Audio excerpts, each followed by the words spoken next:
This is the brand new BMW M2 CS. It has more power, lots of interesting upgrades, and I'll tell you why it could be the perfect modern M car. But it's not the only new vehicle that's just been revealed. I'll tell you all about the most exciting forthcoming brand new models from various manufacturers, and I'll reveal some shocking news about another ultra secret performance car that's coming soon. I'll give you a clue.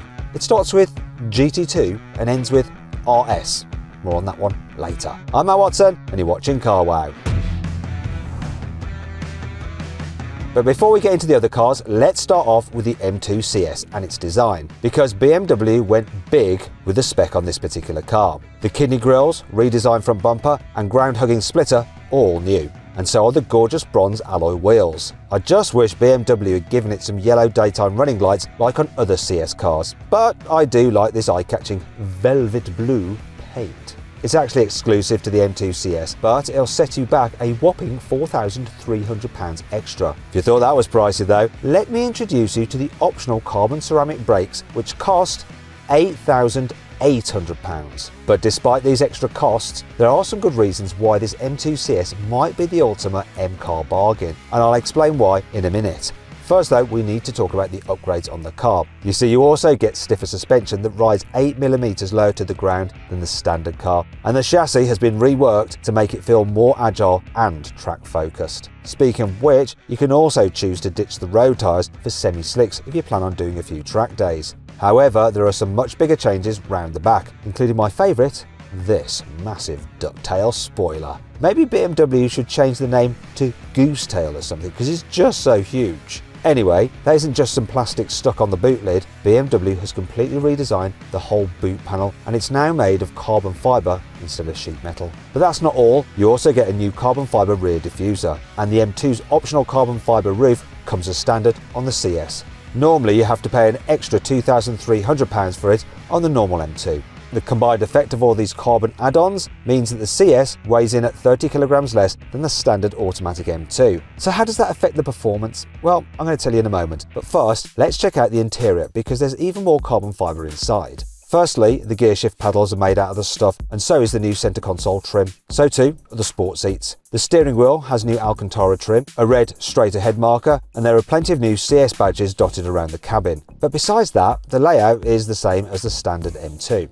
And that brings us on to the engine. You see, this M2 CS has the same basic 3-litre twin-turbo straight-six as the standard M2. However, it has a lot more power. BMW has boosted it from 480 horsepower to 530 horsepower. Maximum torque has also increased from 600 Nm to 650. And all this means that the M2 CS has exactly the same power and torque figures as the latest M3 and M4 competition. Not only that, but these cars all use the same basic chassis and 8-speed automatic gearbox. This means that you can't get the CS with a manual like you can the standard M2, which I think is a little bit of a shame. The biggest difference between the M2 CS and the M3 and M4 is that it's rear-wheel drive only. Those two come with switchable all-wheel drive. As a result, BMW reckons the M2 CS will do 0 to 60 miles an hour in 3.8 seconds. That makes it 0.2 of a second quicker than a standard automatic M2. However, it is still 0.3 of a second slower than an M4 competition to 60 miles an hour. So why would you buy an M2 CS over an M4 competition? Well, one reason is the price. If you avoid some of the more expensive options, the M2 CS is actually a bit of a bargain. Well, compared to the M4 at least. In the UK, it'll set you back £86,800, which is £4,500 less than the cheapest M4 competition. And that's not all. BMW hasn't confirmed how many M2 CSs it'll build, but it'll be a limited run car, just like the M4 CS, and those cost over £122,000. And believe me, they're blooming brilliant and super fast, as this drag race proved.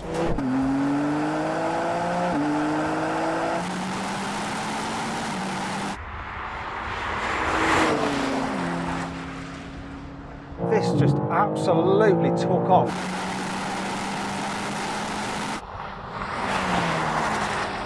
If the new M2 CS is anywhere near as good as the new M4 CS, it's sure to be a big hit. However, this is not the only new offering from BMW. Under this camouflage are the new 3 Series and iX3 that will be revealed very soon, and they should go into production in 2026. These are the first production BMWs to get the company's newer class of design language, which I know is very controversial. But then new BMW design is always very controversial. I know a lot of people hated the way the original Neue Klasse concept looked, but don't jump to conclusions. Lots of people hated the design of the new M3 and M4 at first with their grills, but that didn't stop people buying them, and now I think most people think they look rather cool. Speaking of which, let's move on from BMW because there are lots of other premium brands also cooking up some exciting new cars, including Ferrari, which just released this new 296 Speciale. The hardcore model has 880 horsepower, which is 50 horsepower more than the standard car, but it also weighs 60 kilograms less, and it has plenty of GT3 inspired aero to help trim lap times and turn heads. The 0 to 60 mile an hour time has dropped by a tenth of a second, and the price has jumped to over £300,000. But that isn't the most shocking thing to come out of Ferrari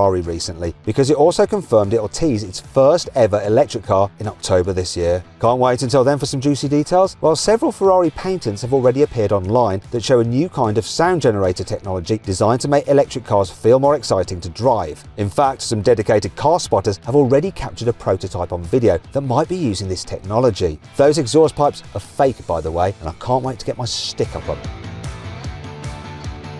I'll move on from electric cars very soon, but first check out these two Tesla prototypes that have been spotted testing. One is a performance version of the latest Model Y, and the other is the Model S facelift, specifically the Plaid. It's not clear whether this is just some mild update or something more serious. If it's the latter, there's a good chance Tesla might be aiming to take back the Nürburgring lap record for mass-produced electric saloon cars, which is currently held by the Porsche Taycan Turbo GT.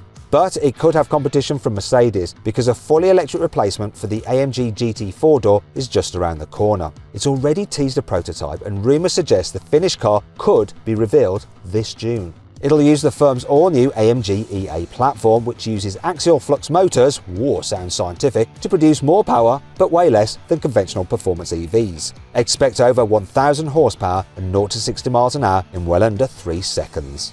Nissan has just revealed an all-new version of an icon that's been around since the 1980s. No, unfortunately, it's not the next GTR. That's taking longer to arrive than GTA 6. It's actually the Micra. This all-new car is based on the same chassis as the retro Renault 5 and uses similar battery and motor combinations. This means you can choose from motors with either 120 or 150 horsepower, and batteries that are claimed to deliver a range of up to 250 miles. Expect to pay around £23,000 for an entry-level model when it goes on sale this September. If you thought that was cheap, check this out. It's called the Slate. It's a pickup truck that can transform into an SUV, but the best thing about it is that it costs less than £20,000. Okay, so you can't buy one yet, but this US startup has had some serious high-profile backing, including Amazon's Jeff Bezos. How's the price so low? Well, it comes with almost no standard equipment. The idea is that you only pay for the features you want. So the basic Slate is, well, basic. You get steel wheels, no infotainment system, and even windy-uppy windows.